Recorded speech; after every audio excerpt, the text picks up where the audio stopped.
bitter criticism. Reading the Russians, yeah.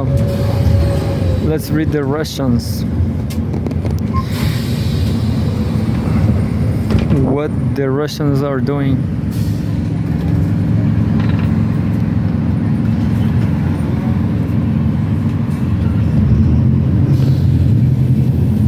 As usual, I don't trust whatever will happen after clicking on this breaking news.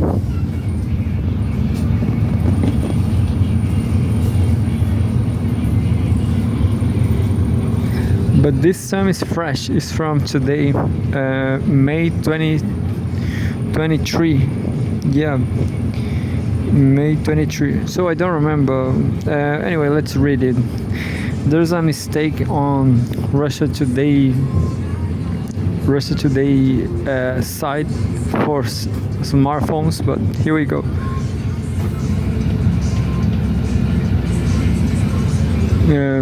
It says May 23, 2025, home, Russia and former Soviet Union. Draft peace proposal to follow POW, swap Russia.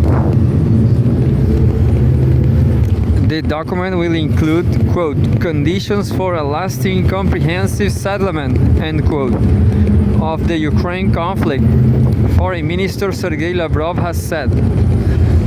And there's a photograph of Lavrov.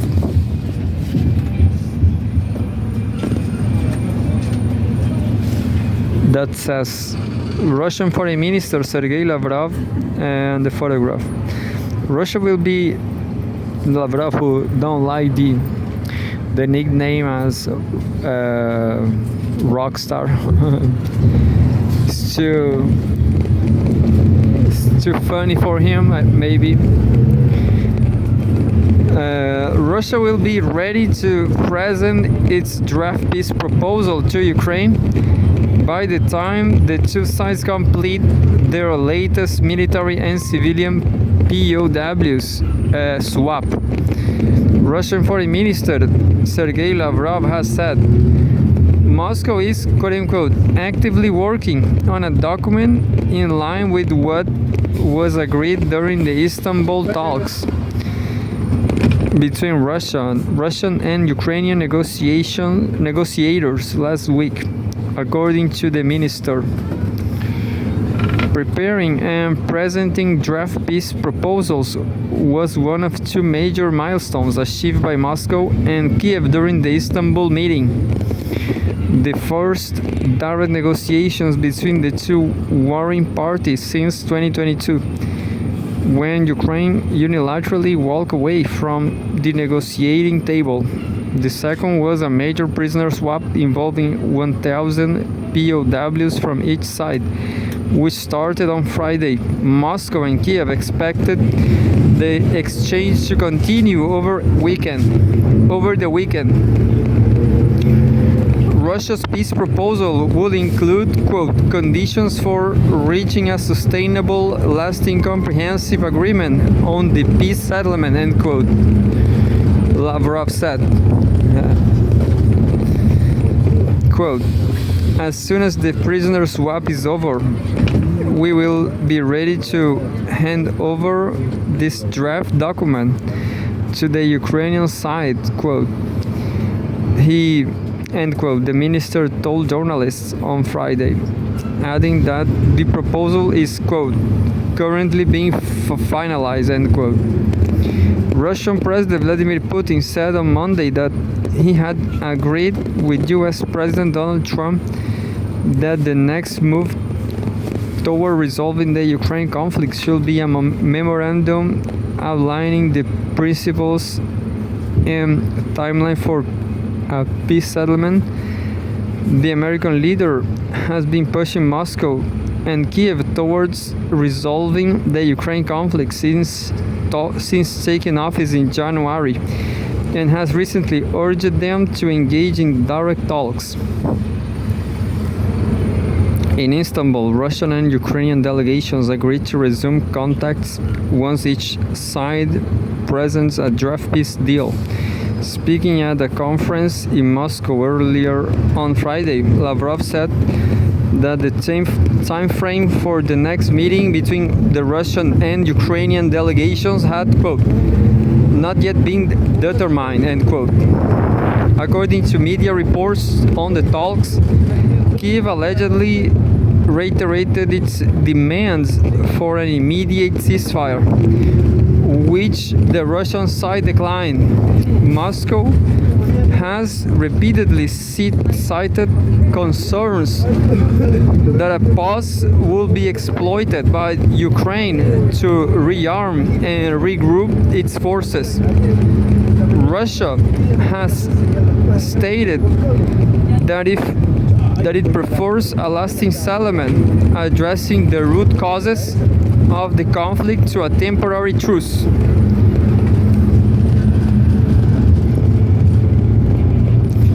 And who knows?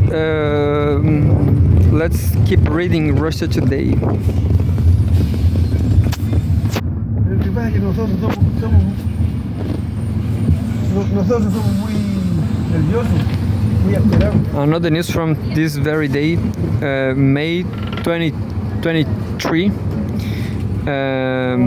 2025. Pero sabes que ahí la tenía. Russia and former Soviet Union.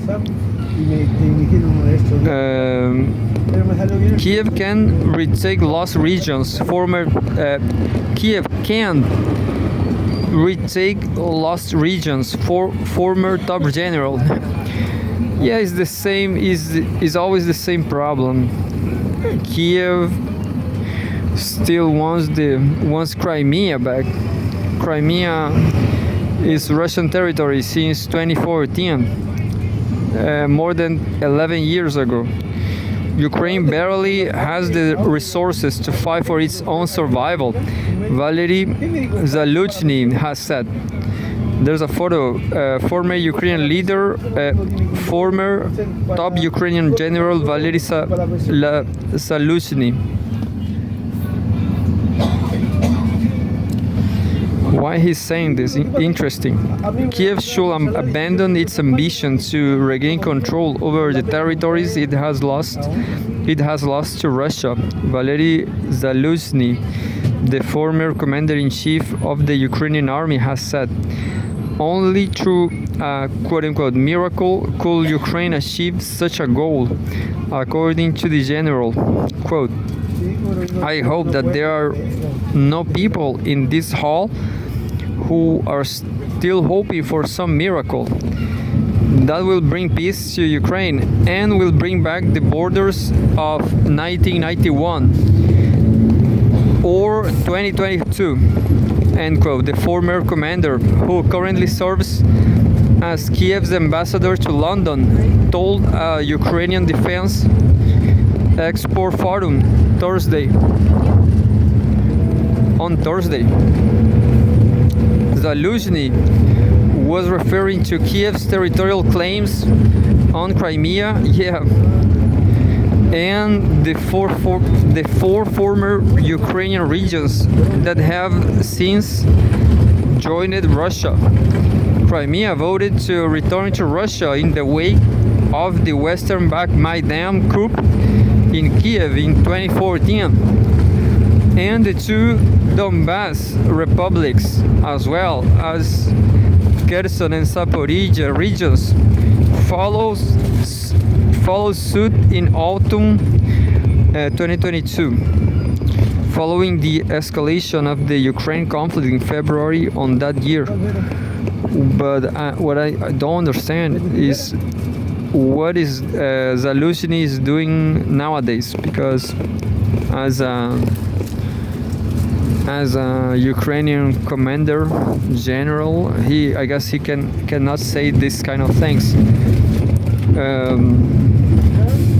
Kiev has never recognized the referendum's results and continues to claim sovereignty over the regions.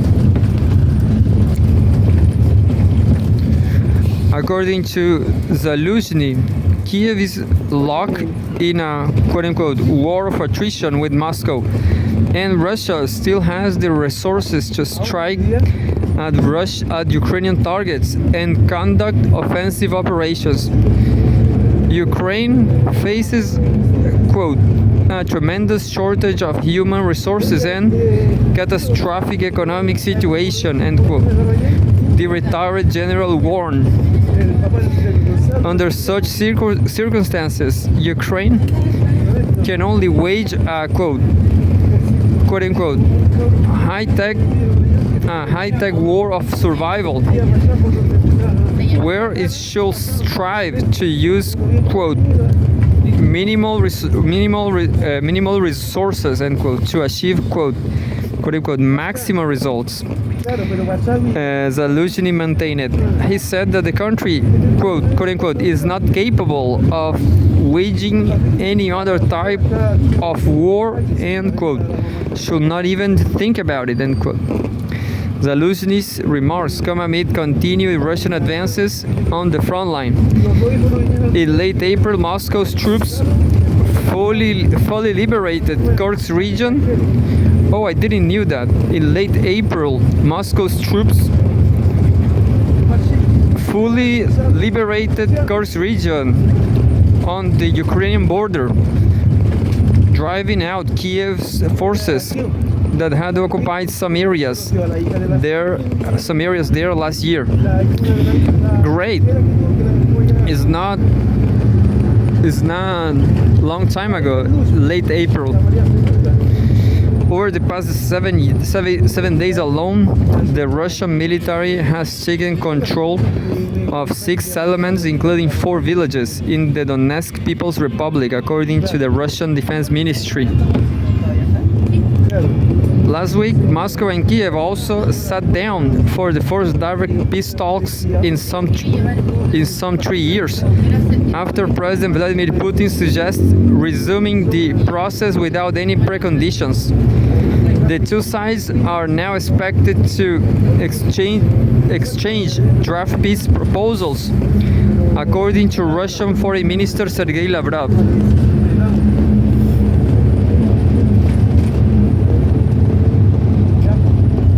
Let's read 1 or 2 more.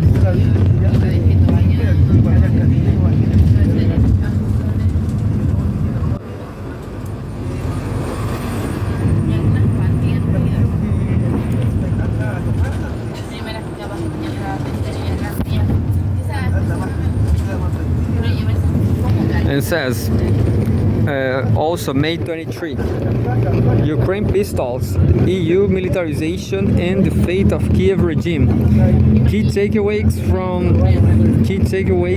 from Lavrov's speeches. Moscow is finalizing its draft peace proposal, Russia's top diplomat has said, while accusing the EU of seeking to disrupt the peace process. And there's a photograph. The photograph is showing Russian Foreign Minister Sergei Lavrov takes part in a conference on national identity and the self-determination of peoples. Russian Foreign Minister covered a broad range of topics related to the Ukraine conflict settlement, as well as Moscow's view on the roles of the US and the EU play in the process during several events on Friday. Addressing an international conference in Moscow and talking to journalists during the Q&A session later, the top diplomat spoke about the future of Ukraine's Vladimir Zelensky's and the Kiev quote-unquote regime, as well as Washington's role in mediating the conflict and the responsibility the EU bears for protracting the hostilities. Here are the key takeaways from his statements. Ukraine peace process.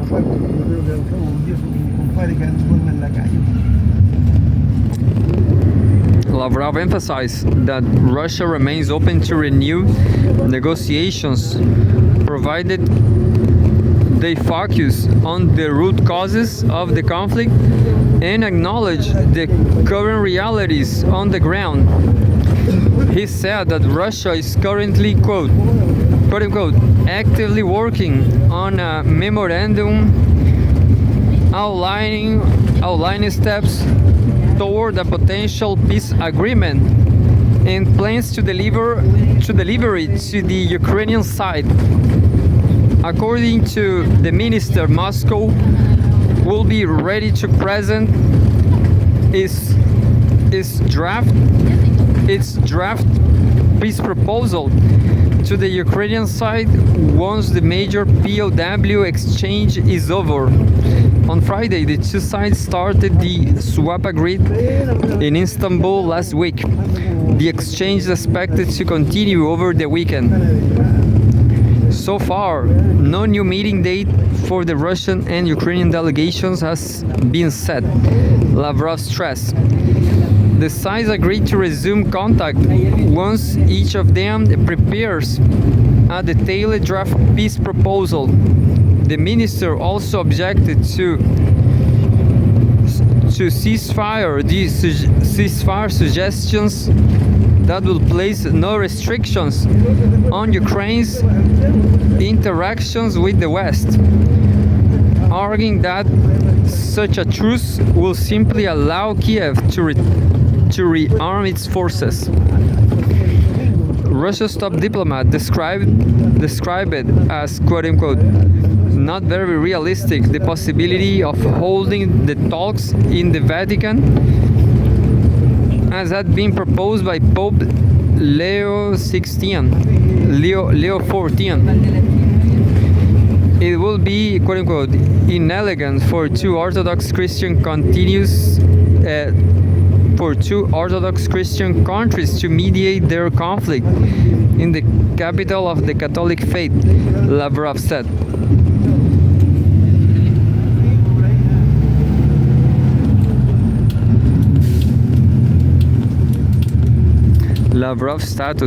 Zelensky's status. I'm sorry. Vladimir Zelensky's legitimacy will be of key importance when it comes to signing a peace agreement with Ukraine, Lavrov stressed. If any future deal is signed by someone whose, quote, legitimacy no longer convinces anyone, end quote, successors may question the reached agreements, he cautioned. Zelensky's presidential term expired last year, but he has remained in power by refusing to hold new elections, citing martial law. The Russian diplomat stated that Russia is not rejecting contact with Zelensky or his administration and is willing to engage in discussions about settlement principles. It says, future of Kiev regime. Lavrov described the current Ukrainian government as a quote-unquote junta and condemned its policies targeting the Russian-speaking population, leaving millions in Ukraine under the rule of a regime that has banned their native language will be a major crime, quote-unquote, a major crime, he said. If Zelensky's quote-unquote junta expects that, quote, somehow an agreement will be reached to end the hostilities and what remains of Ukraine will live according to the laws that they adopt. This is an illusion, end quote, the minister added. Quote, this cannot be allowed under any circumstances, he stressed.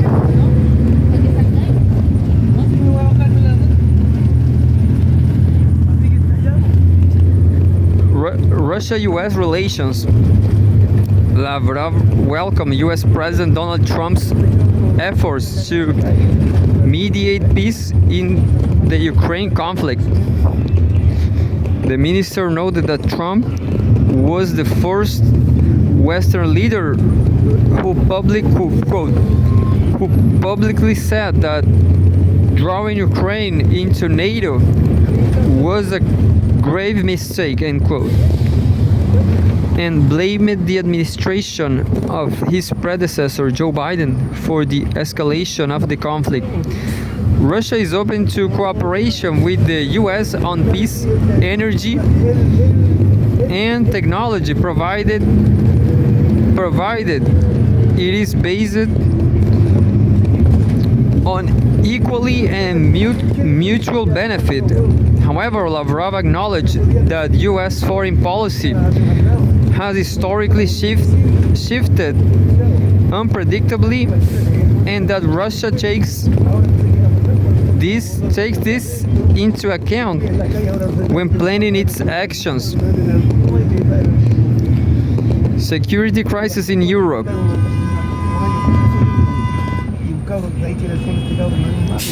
The European continent is facing a quote-unquote deep security crisis that the EU leaders seeks to exploit to facilitate its militarization.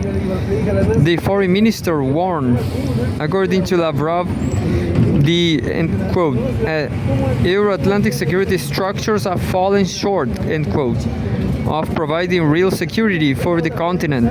Russia is supporting a concept of a Eurasian security architecture that will involve all nations of the Eurasian continent instead of a purely Western one, he said.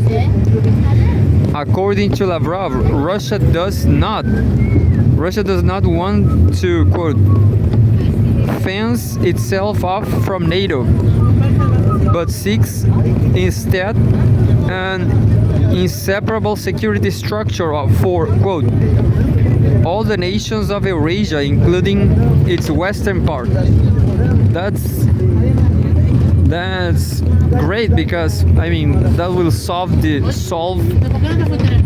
Russians' security problems with these people. I don't remember, the Tajiks, I guess. I'm not sure, but people from the steppes, Caucasian steppes, and abroad, Tajiks people, and that's right. I only worry about dogfights in India. Dogfights in India. I guess I like that. Or Buscacci goat in Afghanistan. I guess I like all that kind of barbarian. I won't say they are barbarian, but they're actually savage, maybe. Anyway, it is NATO and not Russia that, quote, harbors plans of subduing all of the Eurasian continent up to the Far East, end quote, the minister warned.